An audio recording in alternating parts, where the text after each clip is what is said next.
Student, आप सभी का मैथमेटिक्स वाइज चैनल में स्वागत है।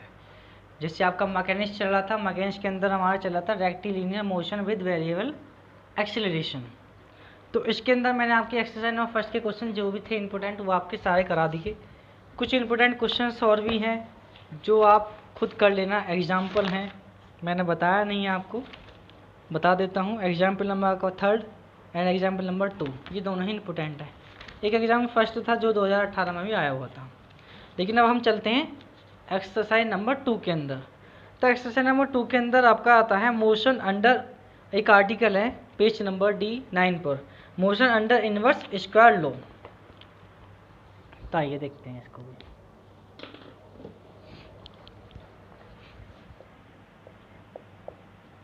Motion under inverse square law. तो इसके अंदर जो बोला गया है ये आर्टिकल काफ़ी ज़्यादा इम्पोर्टेंट है। इसको अगर आपने समझ लिया तो आप क्वेश्चन जितने भी हैं वो सारे कर पाओगे। इसमें बोला गया एक particle move in a straight line, कोई एक पार्टिकल है मूव कर रहा है एक स्ट्रेट लाइन में, ठीक है, and attach attraction toward a fixed point on a line which varies inversely as a square of a distance from this fixed point. If the particle was instantly at rest and investigate the motion, हमें उस investigation का, motion का जो investigate करना होगा। आइए बात को समझते हैं। कोई पार्टिकल है, मान लीजिए ये कोई पॉइंट है O, ये कोई point P, this is a point A, इससे मान लेते हैं इसको A डैश में पॉइंट। क्लियर? तो जो पॉइंट है इसका यहाँ से यहाँ तक की जो डिस्टेंस है वो आपकी x है। जो पार्टिकल इन्वर्सली वेरीज के बारे में बात कर रहा है कि inversely as a square of a distance, मतलब स्क्वायर ऑफ अ डिस्टेंस है क्या, एक्सीलरेशन का, तो म्यू अपॉन एक्स स्क्वायर की फॉर्म में ये होगा। तो जब वेलोसिटी जो काम करेगी भी वो इधर साइड में 0 काम करेगी। तो आइए क्वेश्चन तरफ चलते हैं। लेट अ पार्टिकल स्टार्ट, तो डेफिनेशन काफ़ी लॉन्ग हो जाती है, मैं शॉर्ट में लिख देता हूँ। Let a particle from a rest from a point A such that of O A, जो आपका है यहाँ से यहाँ की टोटल डिस्टेंस आपकी ए होगी, ओके। ओ ए, ओ क्या है आपका, ओ है आपका फिक्स्ड पॉइंट, ठीक है, ओ ए आपका फिक्स्ड पॉइंट है। तो let P be the position of the particle at any time T and O P जो है आपकी वैल्यू उसकी एक्स है। तो एक्सीलरेशन की बात करते हैं। आइए, the equation of motions of a particle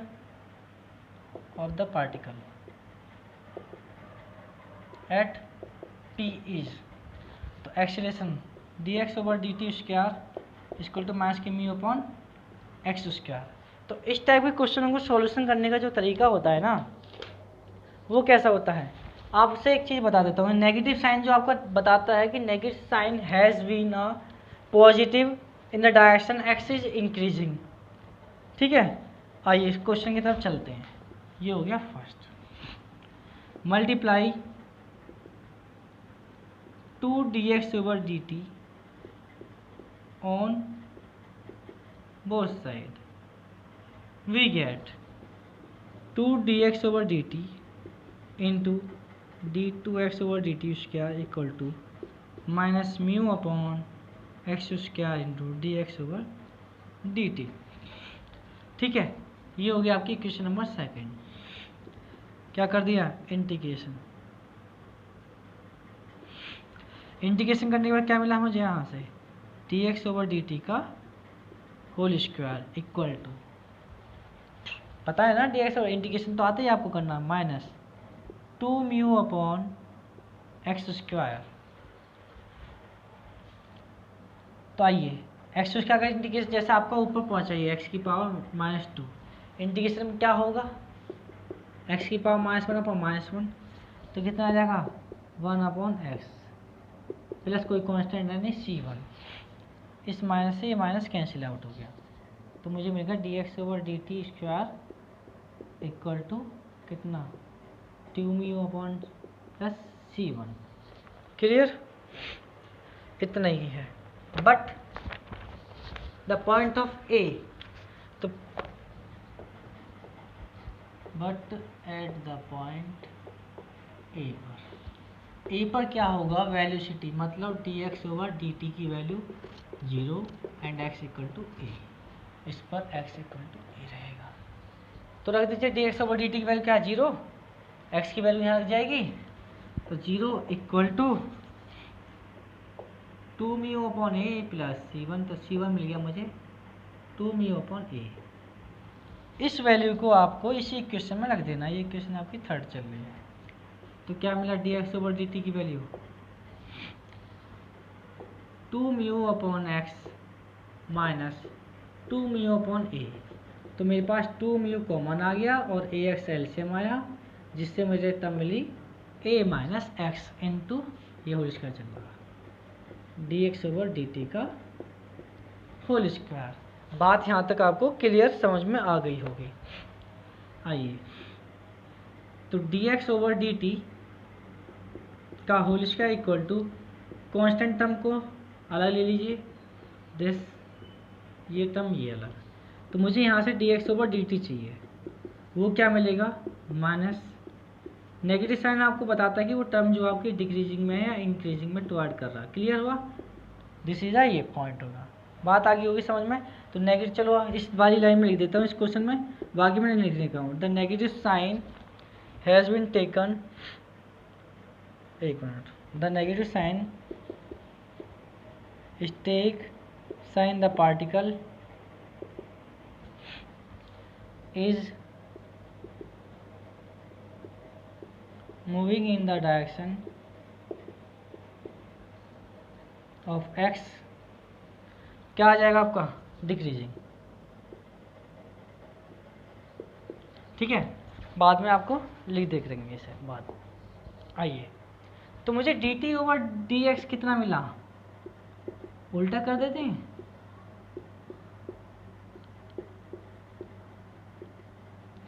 तो dt कितना मिला मुझे,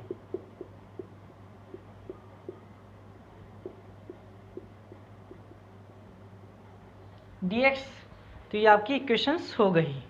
तो इक्वेशन होने के बाद में मुझे क्या करना पड़ेगा, आइए इतना लिखने के बाद में इंटीग्रेशन कीजिए। इंटीग्रेशन मतलब t equal to -√a/2μ integration of x/a-x into dx। और मुझे इसका इंटीग्रेशन सॉल्व करना आना चाहिए। ये कैसे अच्छे तरीके से समझ में आया होगा जब आपने इंटर में अच्छे तरीके से इसको तैयार कर रखा होगा। आइए,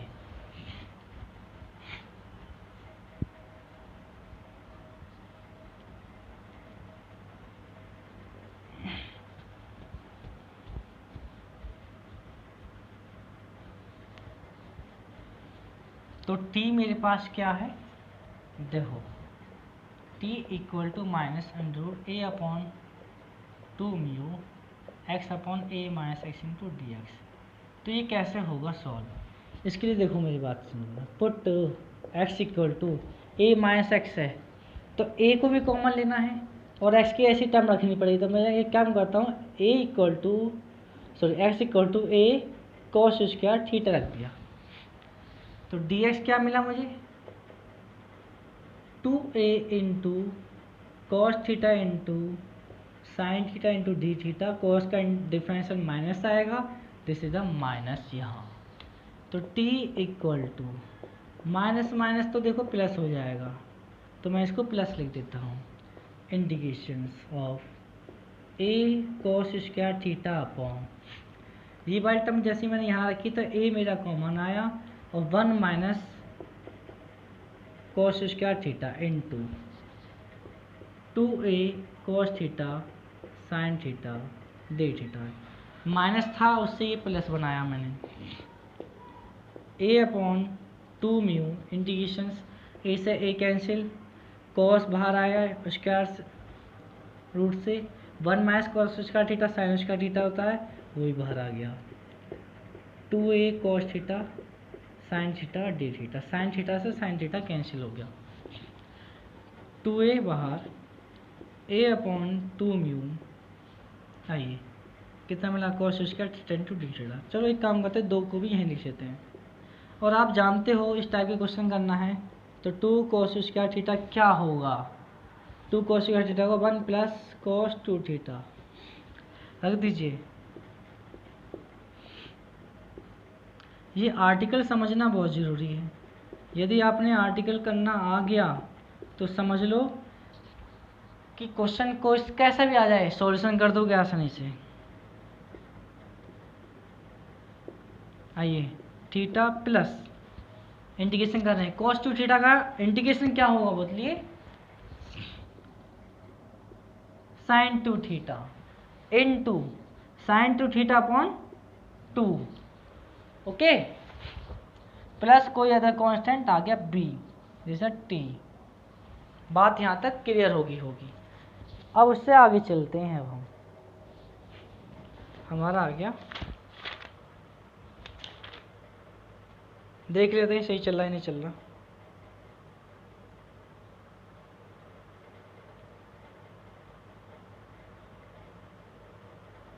यहाँ तक इसमें कोई भी प्रॉब्लम नहीं है। आइए अब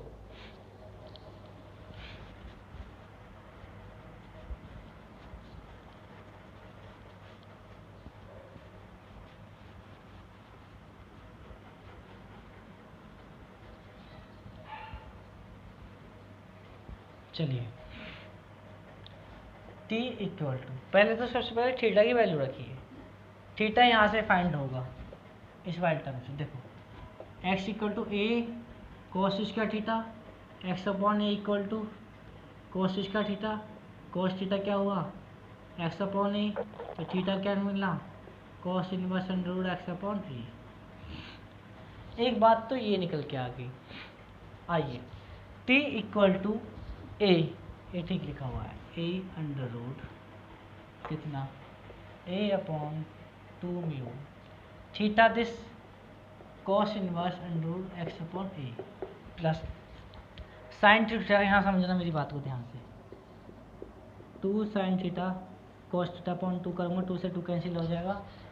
अब कॉस थीटा की वैल्यू तो मेरे पास है, कॉस थीटा मेरे पास है ये दिस एक्स अपॉन ए, लेकिन साइन थीटा नहीं है। कोई बात नहीं, साइन थीटा नहीं है, आप ये तो जानते हो इतना, साइन थीटा इक्वल टू क्या होता है 1 minus cos square theta under root में, तो यहाँ रख दीजिए बस 1 minus cos square theta, this is the x upon a plus B.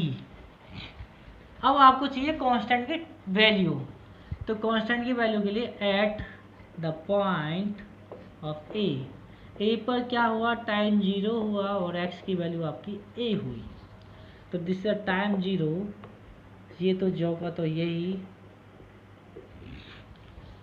Cos inverse a upon A 1, cos inverse 1 क्या हुआ 0 हुआ क्योंकि कॉस 0 में होता है, प्लस दिस इज द यहाँ 0 प्लस b, तो b क्या मिलेगा मुझे 0, तो t की वैल्यू क्या मिलेगी मुझे a under root a upon 2 mu cos inverse x upon a plus x upon a under root 1 minus x upon a. ये मेरा हो गया टी। हमसे शायद इतना ही फाइंड करवा रहा था, ठीक है, टाइम हमारा इतना ठीक है, ये हो गया फाइंड।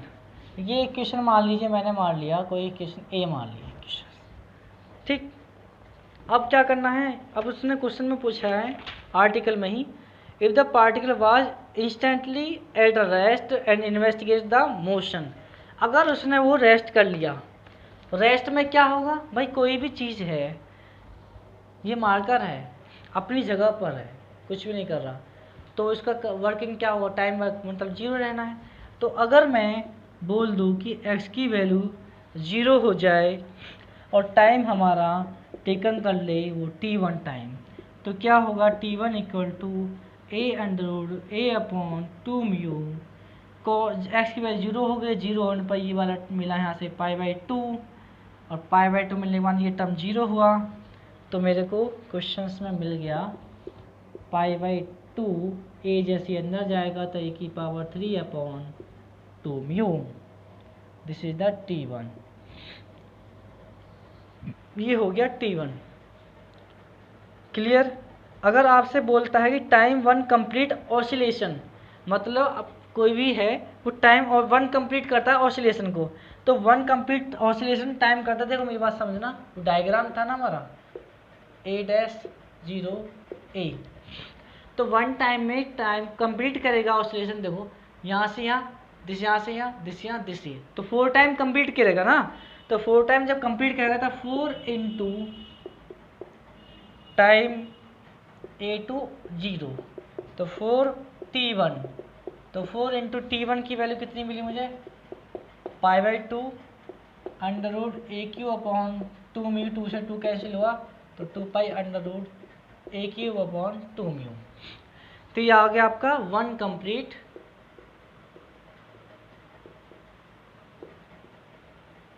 ऑसिलेशन।